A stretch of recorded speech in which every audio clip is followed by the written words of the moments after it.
Alrighty, welcome back everyone. We just broke down a little bit of week 8. Didn't get too much into detail because I want to keep my picks a secret, but we'll get into that in more depth tomorrow. I believe we're picking Alabama, Tennessee tomorrow, but maybe we'll switch something up. But definitely be on the lookout for that.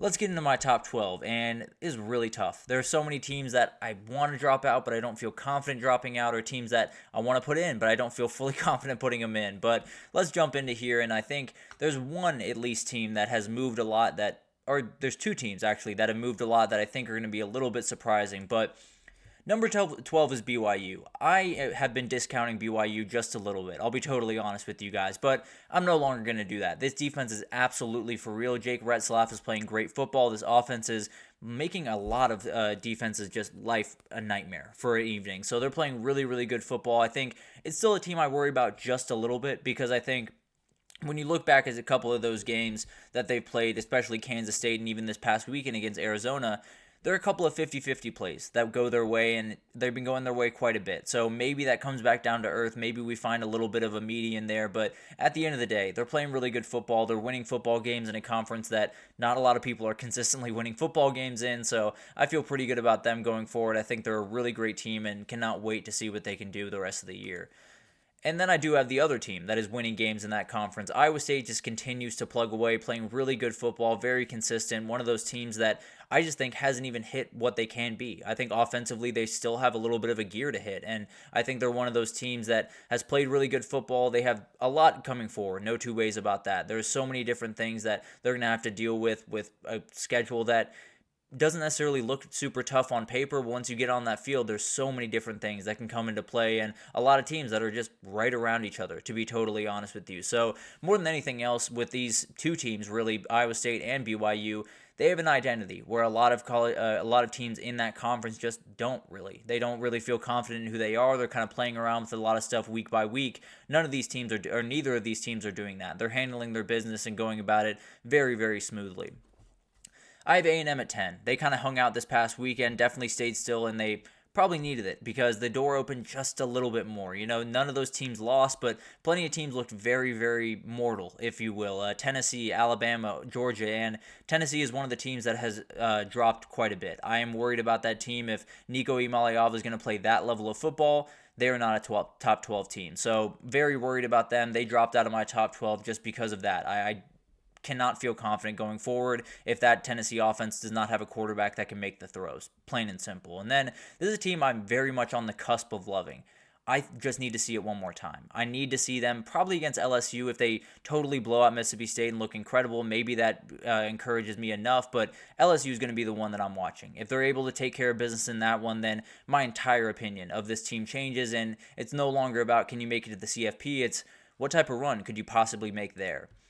And then I got Clemson at 9. They've kind of stuck at 9. I wanted to move them a little bit higher, but just can't bring myself to say that they're going to beat any of the teams that are ahead of them. So going to be a really interesting team coming forward, a squad that has so much stuff going for it. And frankly, Cade Klubnik is being overlooked as one of the best stories in college football right about now. 17 touchdowns, 2 interceptions after week 1 where he looked like Cade Klubnik. A lot of people wrote him off after that Georgia game, and he's played incredible football since. Obviously has not played that elite defense that Georgia is. Well, they haven't played a defense like Georgia. I don't want to say Georgia's defense is elite right now, but at the end of the day, they're playing really, really good football. They're doing everything that you could possibly want them to do, and I fully expect them to be in the ACC title at the end of the year, barring anything crazy happening. I do have Georgia at 8, and I'm in a very weird place with Georgia. I'll be totally honest with you. They have not played great football the last couple of weeks. That being said, I do think they're one of those teams that can just turn it on. I think they have every ability to get Carson Beck going, to possibly get Tate Ratledge back, and this offensive line play a lot better, and everything starts to roll downhill. So I couldn't drop them lower. It's one of those teams that very well, you could make the argument that they're not a top 10 team right now, and I wouldn't necessarily argue with you too much. But at the end of the day, when I'm looking at this team comparative to the teams behind them, I'd very much like them on a neutral field. So it's kind of a fight between myself. It's going to be one of those teams that if they can't answer the bell against Texas, then I very much will drop them. No two ways about that. But if Georgia answers the bell, then they're very much right back towards the top of this thing. So a very confusing team, hard to rank them, but as of right now, I'll just keep them put at number 8. And I'll do the same thing with Alabama. This is a team that did not play a good game against South Carolina, and you could easily make the same argument for Alabama that you would for Tennessee, and I fully understand that argument.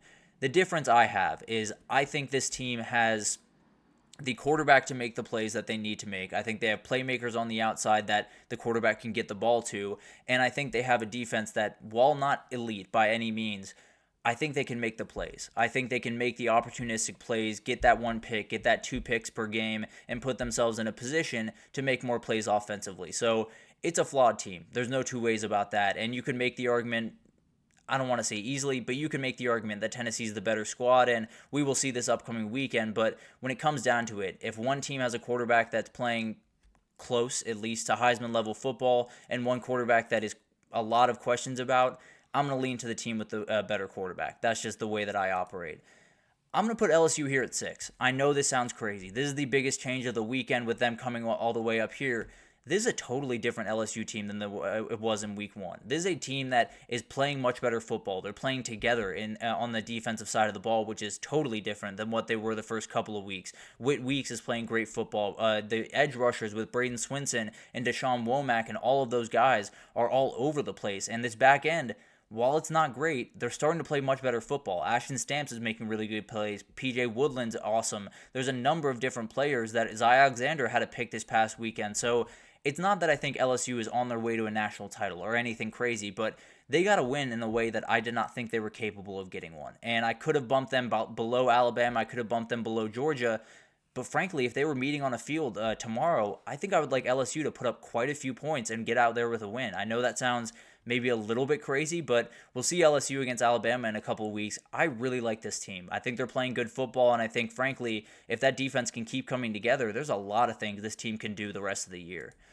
I have Miami staying at 5. I don't think there's any real reason to move them. They were sitting pat this past weekend, so one of these teams that has a lot in front of them. There's so many different things they have to do, and frankly, the schedule in front of them is not all that hard to do those things, but at the end of the day, they are playing with a little bit of fire. There's been too many mistakes on this team the last couple of weeks, and they played teams where they've been able to come back against Virginia Tech and against Cal. That's not going to be the case the rest of the way. There's going to be a couple of teams here and there. I think Georgia Tech is one of those teams that you give them a couple opportunities early in this game, you give them a couple of picks, it's going to be hard to stop that team because the run game is so good. They have the ability to run the clock that you might not be able to get back in one of those games. So it's someone to watch, no two ways about that. Things could go sideways for this team, but frankly, I feel pretty good about where they are going forward.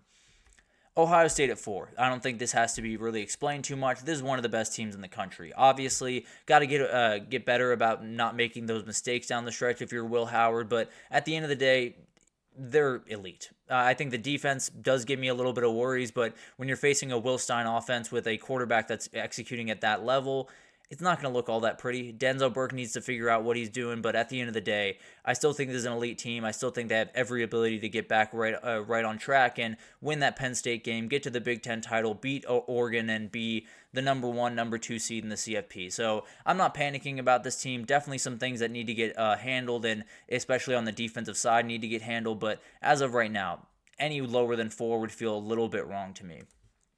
Penn State at 3, kind of handling business. As we've talked about really the past couple of weeks with Penn State, this week was a little bit louder, but at the end of the day, they've been a team that's kind of just winning football games in a world where not a lot of people are doing that. They're handling their business, and they're a team that, frankly, the biggest thing from this past weekend was they've showed me they can win football games pretty much every single way. You know, they can beat a team, totally blow out a team. They can win a rock fight. They can win a shootout. They can do pretty much everything you want them to do, and that's a huge thing to be a championship team. I think Drew Aller is playing really, really good football. One of those guys that, frankly, when he releases the ball, it's special coming out of his hands. The run game is absolutely for real. Tyler Warren is becoming one of the best tight ends in the country, and the defense, although not necessarily elite, is very, very solid. Has every ability to give them chances to win games, and if that offense can keep it going, then they're going to have the ability to beat Ohio State in a couple of weeks and possibly be undefeated walking into that Big Ten title.